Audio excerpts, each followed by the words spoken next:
My name is Wesley Ulloa. I'm a realtor. I've been a realtor for 12 years now. I currently run a brokerage of 250 individuals. I started that firm 5 years ago.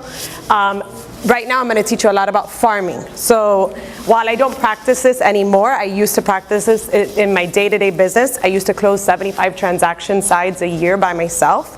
My team did a total of 200 using a lot of the things that I'm going to go over today. And this is what I teach my agents now. So that's a little bit about me. Go ahead. Now, if you're going to farm, I truly believe that you need to be an expert in your area or your niche. So an expert is somebody who knows more and more about less and less. So for you to farm, for you to go out there and talk to your consumers and say, you know everything about that area, that's what makes you an expert, and that's what's going to set you apart from your competition. So does everybody recognize these companies? Yes. Yeah, they're all lead generation. No, they're not all lead generation companies. They do have one common theme. They're all disruptors. They're all changing the way real estate is being done. Can we all agree that real estate's changing pretty rapidly right now? Yeah. What's changing? Commission rates going down. You have these companies, Rex Real Estate out of California, they're using robots. They already are using robots in their houses today. You don't need a realtor anymore. And they're doing it for 2% commission. Now, Smart Zip and offers, has anybody used that here? What are you using? Smart Zip. Okay, how much does it cost you? A lot of money, right? So all of this stuff I'm going to go over in the next few slides is going to teach you how to do it at a fraction of the cost. The same exact marketing or same exact algorithm that they use, more or less, you could do it on your own. Save you a lot of money. But for the most part, guys, Redfin, you already know, they're asking for referral fees. OpCity, same thing. You guys, if you haven't heard of it, that's probably already in the keys. You guys should look into it, though. They send you referral leads. Trulia, Zillow, you know that they're buying houses right now, so they are actually becoming a home purchaser. Purple Bricks, company that will list your house for a flat fee and do everything that you do. Have a full service realtor for a flat fee. Open Door, they also buy houses as well. Go ahead. So why don't we farm? You want instant gratification, and farming is something that you need to invest 6 to 12 months in order to see results. Most people, what do you guys do? Send out one postcard and never do it again. Go door knocking once and everybody closes the door on you and you never do it again. Take up cold calling, same thing. You cannot do that. You have to invest your time, and you have to at least 6 months in order for you guys to see some results. What should you know about your farm area? Turnover ratio? Yeah, what else? Points of interest? Everything? But what else? Everything, yes, but what's everything? Points of interest? No, what else? Yes, that's a good one. Median price. Median price, okay. Our price per square foot. What's the discount? What about how big your farm area is? It's on the board. How big is your farm area? Right? Knowing who is your seller, what makes up your profile? Renters versus owners. Do you have a lot of renters in there, or do you have a lot of owners? If you have a lot of renters, who should you market to? Investors. It all depends. It all depends how you look at it. But in the end of the day, you have to know your area and you have to know it well. And there's a lot more that goes into it than just the homes, what's for sale, what's pending, or what's closed. There's a lot more that goes into knowing your farm area. It's who's losing their house, who's having trouble, who's getting divorced. Knowing the nitty gritty. And in order to do that, you cannot pick a big area. You cannot bite off more than you can chew. Now, you do need to pick an area you like and know. For me, what I did, I love old houses. You gotta find what speaks to you or what you enjoy working. So what did I do? I farmed to people who own houses who own homes built prior to 1930. Created a website, built it all around that, Miami Historic Homes, blog about it. And it's easy for me to speak that because I know the architects. I know the people who built these houses. I know the pitfalls that buyers can incur when they're actually buying these houses. What are the main issues that happen? So that's something that I chose. You need to find that area for you. High turnover. If there's nobody is buying properties there, there's no reason for you to market that area. I'm sure you guys all know how to calculate turnover ratio here, but that's something that you guys have to consider. Good price points for commissions, and easy for you guys to show.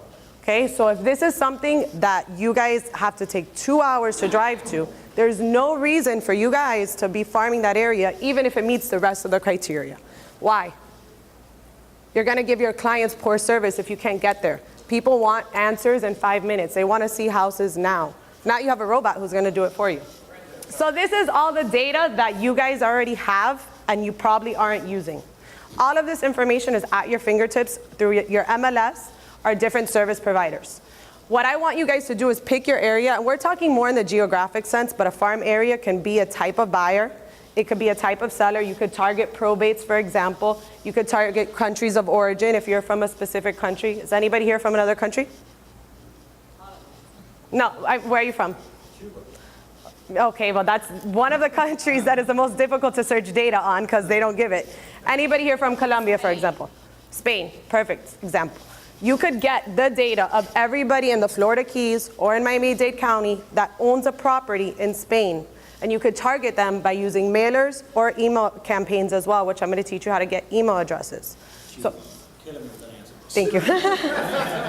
But we're talking more in a geographic sense today of you guys picking an area. So you guys could pull up every single person who rented a house in that area for the last 2 years. Okay, what are you going to do with that? You're going to use that data to target those people as potential buyers and target those investors as potential sellers. But you're going to tailor your message. So when you're door knocking later down the road, if you know it's a renter, you're not going to say, hey, have you thought about selling your house? That's why they're slamming the door on your faces. FSBOs, for sale by owners, all of that stuff's ready for you to grab. Expireds, out of town owners. That's a really big one here for the Florida Keys as well, right? So why are you door knocking people if they're not living in these houses? You need to target them by letters. Anybody who has an address that is not the Florida Keys, a different zip code, you need to target them differently. Behinds on taxes, people that are not paying their taxes. You already know they're having difficulties. Canceled listings, probates, that's a really easy one to search. You could do a tax search for anybody who is in probate or an estate in the entire Florida Keys by searching the owner name. The owner name of a probate will always start with estate of.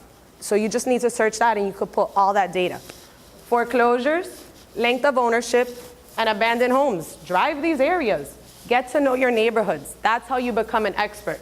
Now, length of ownership, that's one that's not as easy to get the information on, but there's a lot of companies that will provide it for you.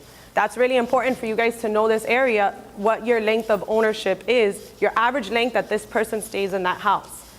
Typically it's 5 to 7 years, but in some areas it might be as high as 10 years. If you have an area that has length of ownership at 10-year rate, what does that mean? People stay in their homes longer. They don't sell as quickly. So those are things for you guys to consider in your farm areas, where if you see something with a lower number, you might have higher turnover. Right? Go ahead. Now, you get all that data, you build yourself either an Excel or a nice map. If you're going to be door knocking, this is very effective because you could take notes. I just took a screenshot of Zillow, but I want you guys to take the same idea, which is we actually do this in our office, and we have big maps with all of these properties printed out, and we target this for land purchases or different developers or investors, and we make notes on all these different properties that we're tracking. There's softwares that do it for you now. Go ahead. We actually create these maps. We don't buy them, but anyways, we create these maps by doing Google Earth. You actually do screenshots from them, you compile them, and you take them to a printer. You could use something like this, but the idea is you're gonna fill up your map with a ton of data, and that is you will fill up at least half that map with data that you're gonna know who's renting, who's expired, who's canceled. So when you talk to your consumers, you're gonna know more than Zillow. You're going to know more than Trulia. You're going to know more than all of these different services, or all of these different websites. You're going to be able to provide them what they want. Okay? Yes, are they still going to visit those sites? For sure. But you're going to know that these people are getting a divorce, and they're most likely going to sell. And when you sit in front of sellers, even more important, you're going to know what every single house has sold for recently, and they're going to choose you as your agent, as their agent. So how are you going to contact these people? Door knocking, but you're going to use it with a different message. You're going to know who you're speaking to when you knock on these doors. Okay? Email campaigns. That website, for $20 a month, you guys could get email addresses for almost any single individual. It is scary what you could find on people there. I search myself. They give every single one of my family members, every phone number, all of my email addresses. You could even go as far with another service, and they give out social security numbers. What? for $1. TLO. Her TLO.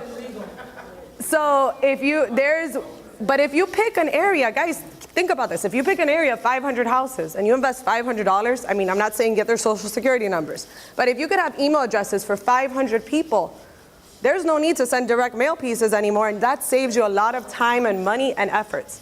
You send those marketing updates. You send them what you're doing in that neighborhood. You're viewed as that expert now. You're not viewed as somebody who just came into that market area and got one listing and never did anything with it. I'm not saying not to do direct mail. Do direct mail, but if you're gonna do it, the most important thing is consistency. Okay, so you guys, if you wanna do farming, you have to touch somebody 11 times before they remember you. So it takes 11 times before somebody even remembers who you are as a realtor. So if you're gonna do any of this, you need a plan to execute on a weekly basis, and direct mail, you should be doing this on a monthly basis. You need to do it for 6 months. I did a direct mail piece for my company. We sent it out the first time. We did not get one call. It was to 300 individuals. 1 month later, we sent it out the same exact piece. We did not change anything on it. This is a just sold, highest sale in 8 years. The next time we sent it out, we got 3 listing appointments and got 2 listings out of it from sending the same thing twice. That's what makes a difference. It's that consistency and staying in their faces. Handwritten letters, I use that. That's great. Do you guys open the mail anymore? If you see a handwritten letter, you will. There's tons of companies that will actually do them for you too. Phone. Now you already know how to get their phone numbers. So you could get every single person's phone number and email address for a neighborhood. You have better data than your competition. Websites with Google Ads or blogs. I do recommend building a website. You do need to tie all of your marketing together. Blogs are really big because a lot of consumers are Googling areas before they actually decide to purchase there. And if you tell them stories about the area, not stories, but like relevant information, what's the quality of life there, the schools, why do these homes sell for others, you will generate leads. One of the biggest realtors in Miami-Dade County, he did like over 30 million last year. He got all of his business primarily from his blog. Okay, he's been doing it for 7 years, but it does work. Nextdoor, have you guys heard of Nextdoor? Yes. You should get on Nextdoor. A lot of my agents are getting listing appointments just from there, talking to neighbors. You have to be in front of these people as well, not only giving them the relevant information, but as well getting in front of them, talking to them, and that's how you're gonna also become an expert. I'm almost done. Facebook groups. This is pretty intimate at this point. Facebook groups is another one. If your neighborhoods don't have an actual Facebook group, create one. We have a few neighborhoods in Miami that all of the neighbors are on this group, and they talk about the stranger that's walking the dog in the neighborhood. They talk about who's dating who, huh? Who? Yes. So but people get listings through there. We had an open house and we posted it in there, guys. We had 20 people show up on one day. One day, neighbors, because they're the nosy neighbors. They want to know what's going on. Another thing, there's another group in another neighborhood that we did an ad on there for a website. We got over 100 inquiries on a weekend from these neighborhood groups. So that's a very good way to get in front of them. Open houses and neighborhood events. Open houses, who do you meet there? Your neighbors. But instead of you actually just standing there, do door hangers. Invite them in.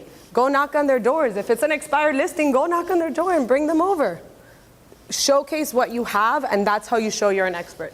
Signage as well, that's obviously easiest way to get in there, but be a little bit more proactive is really what I want you to get out of this. And I mean, if all else fails, there's a ton of companies that will do this stuff for you. SmartZip is one of them. And what SmartZip does, it has an algorithm and basically says, this is your most likely seller. But I just gave you all of the information how to determine it yourself, so you could pay thousands of dollars, or you could build this and save a lot of money. That's it.